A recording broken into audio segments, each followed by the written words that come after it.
സങ്കീർത്തനം 5:7. അങ്ങയുടെ കാരുണ്യാതിരേകത്താൽ ഞാൻ അങ്ങയുടെ ആലയത്തിൽ പ്രവേശിക്കും. ഭക്തിപൂർവം ഞാൻ അങ്ങയുടെ വിശുദ്ധ മന്ദിരത്തിന് നേരെ പ്രണമിക്കും. പരിശുദ്ധ പരമദിവ്യ കാരുണ്യ നേരവും ആരാധനയും സ്തുതിയും പുകഴ്ചയും ഉണ്ടായിരിക്കട്ടെ. ഈശോയെ, അങ്ങയുടെ കരുണയാണല്ലോ ഞങ്ങളെ അങ്ങയുടെ ആലയത്തിലേക്ക് കൊണ്ടുവരുന്നത്. അങ്ങയുടെ ആരാധനയിലേക്ക് ഞങ്ങളെ ചേർത്ത് നിർത്തുന്നത് അങ്ങയുടെ സ്നേഹവും കാരുണ്യവും വാത്സല്യവുമാണല്ലോ. ഞങ്ങളങ്ങയെ സ്തുതിക്കുന്നു.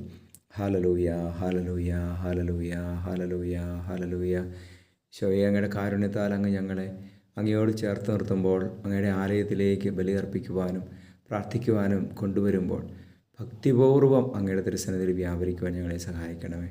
ഭയഭക്തി ബഹുമാനങ്ങളോടെ അങ്ങയെ സ്നേഹിക്കുവാൻ ഞങ്ങളെ സഹായിക്കണമേ. നമ്മുടെ കർത്താവ് ഈശോ മിശിഹായുടെ കൃപയും പിതാവായ ദൈവത്തിൻ്റെ സ്നേഹവും പരിശുദ്ധാത്മാവിൻ്റെ സഹവാസവും നിങ്ങളോടുകൂടി ഉണ്ടായിരിക്കട്ടെ, ഇപ്പോഴും എപ്പോഴും എന്നേക്കും. ആമേൻ.